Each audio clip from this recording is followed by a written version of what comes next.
Em 18 de junho de 2023, o Titan, um submarino operado pela OceanGate, se perdeu em águas internacionais no Oceano Atlântico Norte, ao largo da costa de Newfoundland, no Canadá.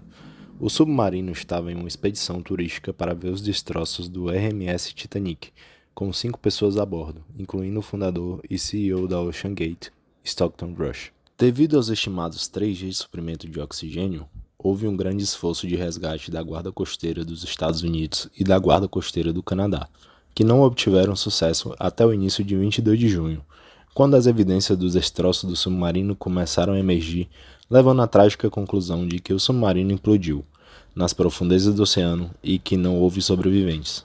Veremos tudo isso hoje, então vamos tentar descobrir o que exatamente aconteceu e o que podemos aprender com isso. Essa é a história da OceanGate. Vamos começar com o que sabemos sobre a empresa que opera o submarino Titan. A OceanGate Incorporated é uma empresa americana privada que opera em Everett, Washington, e fornece submarinos brutos para a indústria do turismo, pesquisa e exploração. A empresa foi fundada em 2009 por Stockton Rush e Guillermo Solen.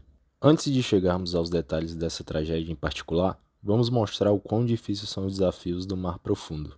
A exploração está no contexto. É fácil ficar maravilhado com a aviação e a exploração espacial, porque a falta de gravidade e voar parece uma façanha. Mas em muitos aspectos, as embarcações de exploração do mar profundo são um desafio de engenharia muito maior. Pressão é o resultado da coluna de ar que chega acima de nós até o espaço sideral. Todas aquelas moléculas acima de nós, nos empurrando para baixo, resultam nessa pressão. Mas a água é um fluido muito mais denso do que o ar. Então, para cada 10 metros que você mergulha, a pressão aumenta em uma atmosfera. O Titanic está no fundo do oceano, a cerca de 3.800 metros abaixo do nível do mar. Isso significa uma pressão 380 vezes maior do que a que sentimos ao nível do mar. As duas partes quebradas do navio, a proa e a popa, estão separadas por mais de 800 metros e cercadas por detritos. Depois de mais de 100 anos no fundo do oceano, os destroços estão a 650 km da costa de Newfoundland, no Canadá. O OceanGate Titan foi classificado para uma profundidade de mergulho em massa de cerca de 4.000 metros. Isso pode parecer insano, mas na verdade nem é. O recorde de profundidade para seres humanos é do James Cameron e o Mar Profundo Challenger, construído na Austrália em 2012. O Deep Sea Challenger atingiu a parte mais profunda das Fossas Marianas, uma trincheira no Oceano Pacífico, o ponto mais profundo da Terra com impressionantes 11.000 metros. Lá sentiríamos 1.090 vezes a pressão que sentimos no nível do mar. Seria como ter 3 elefantes empilhados e apoiados em uma pata em cima de sua cabeça. Compare isso com a diferença de pressão de um avião à altitude de cruzeiro de 11.000 metros. Do lado de fora, a pressão pode ser de 0,2 vezes a pressão atmosfera, e no interior sentimos a mesma pressão que na Terra. Esperamos que agora entenda por que mais pessoas foram ao espaço do que foram nas partes mais profundas do oceano. Agora vamos falar sobre as falhas que atormentaram a OceanGate. Primeiro, as limitações de projeto do Titan exigiam que a escotilha fosse aparafusada por 17 a 18 parafusos do lado de fora. Isso significa que não há como os passageiros abrirem a escotilha, teriam que confiar em tripulações terrestres para abri-la. Mas isso é compreensível por causa dessas embarcações de alto mar, mas não haviam sistemas de emergência. Também não haviam sistemas de GPS ou outros instrumentos de navegação a bordo, e não tinha um localizador. A maioria dos submarinos usa GPS para navegação próxima à superfície, que não funciona em águas mais profundas. Em águas mais profundas, eles usam informações de curso de estimativa, obtidas pelo giroscópio do submarino. A bússola mede a velocidade e as estimativas das correntes oceânicas locais.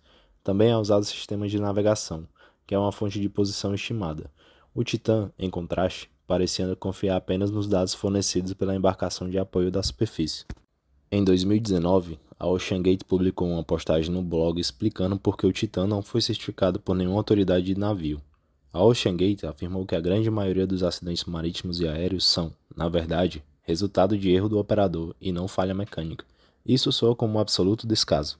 O Titan, em 2022, durante uma de suas expedições, perdeu o sinal com um navio de apoio na superfície, por cerca de 4 a 5 horas, e foi discutido, após esse incidente, que deveriam adicionar um localizador, mas isso também não foi feito. O submarino também era controlado por um controlador de videogame, que soa como uma loucura total. Os produtos passam por testes rigorosos, tornando-os seguros em todos os ambientes operacionais, o que não foi o caso do Titan. Agora vamos falar sobre como chegamos ao Titan.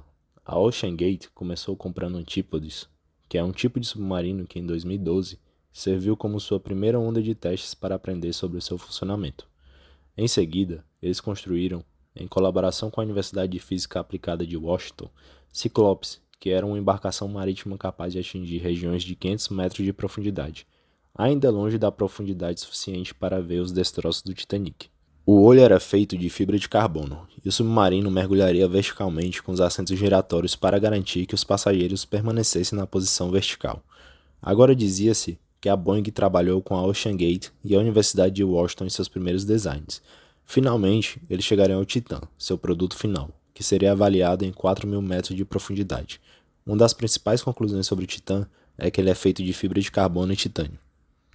Agora isso é realmente raro no mundo dos materiais de alta resistência. Aço e alumínio por muito tempo foi utilizado e temos dados de engenharia sobre como eles falham e o que procurar para evitar falhas. Mas a fibra de carbono ainda é pouco usada. Na verdade, qualquer carro que você já viu provavelmente não tem muita fibra de carbono. As únicas exceções são supercarros ou mesmo no caso de aviação, mas antes quase sempre era utilizado alumínio, titânio e outros materiais. A OceanGate assinou um contrato com a Spencer Composites em janeiro de 2017 para a construção do vaso de pressão do submarino Titan, composto de carbono. Esta foi a mesma empresa que construiu o vaso de pressão para o mergulho profundo para Steve Fawcett. Depois que Fawcett faleceu, foi adquirido por Richard, que anunciou planos de conduzir uma série de 5 mergulhos para os pontos mais profundos do oceano. Mas o plano foi recusado, pois a embarcação havia sido projetada para apenas um mergulho. Eles disseram que o problema é que a força do vaso de pressão diminui após cada mergulho, sendo mais forte no primeiro mergulho, disse Adam Wright, o presidente da empresa.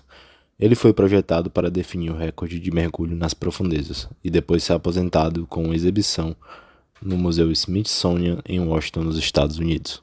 Esta é realmente uma parte crucial porque, às vezes, na engenharia, o que importa é o tempo de vida operacional. Após o desaparecimento do Titan em 2023, a Universidade de Washington afirmou que seu laboratório de física aplicada não teve envolvimento na engenharia do projeto ou teste do Titan. Um porta-voz da Boeing também disse que a Boeing não era parceira do Titan e não ajudou a projetá-lo ou construí-lo.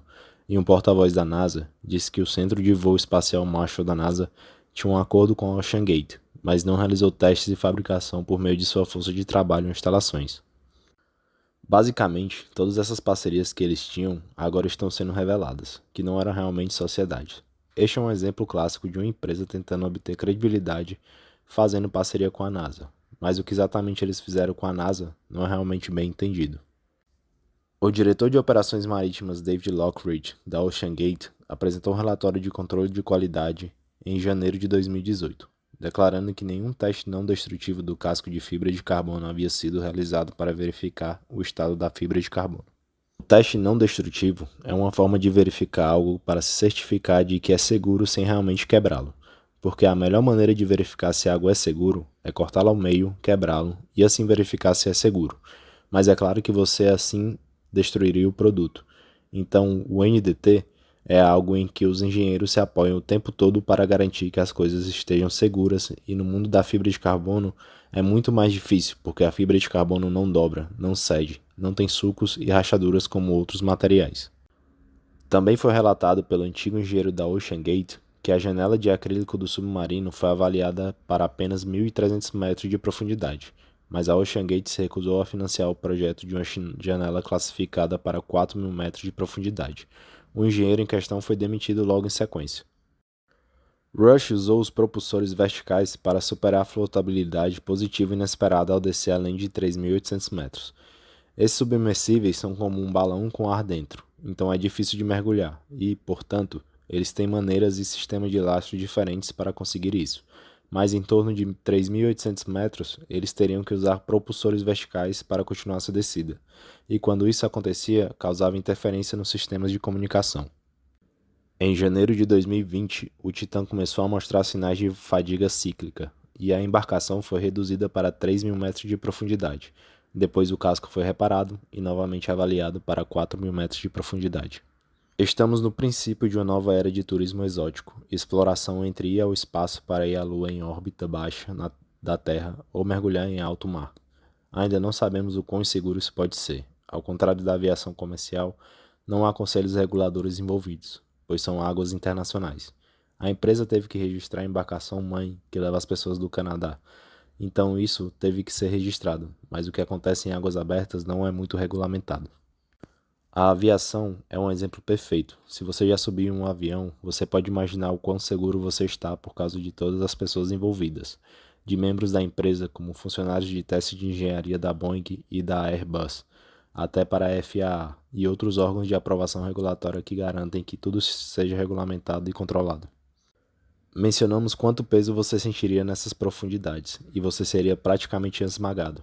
Então, o que provavelmente aconteceu é que eles construíram uma embarcação que era, por si só, bastante impressionante. O layout de fibra de carbono e estrutura composta de titânio e uma janela de observação para ir ver o Titanic, essas são coisas que os seres humanos não podiam fazer antes, mas o problema é que cada embarcação, cada navio e cada dispositivo de engenharia tem uma vida útil operacional. Agora, a maneira como os engenheiros fazem isso tudo é testando algo e descobrindo quantos ciclos podemos atingir, e isso antes que os problemas comecem a surgir, então eles adicionam um fator de segurança. Por exemplo, seu carro funcionará quase para sempre. Não há pressão envolvida, apenas pressões atmosféricas ao nível do mar. Se enferrujar, pode mudar a equação, mas seu carro ainda será seguro.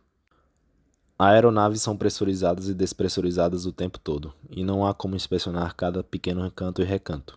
Então os engenheiros descobriram que, a depender do material que será construído, deve-se fazer um teste a cada certo período, qualquer que seja o caso.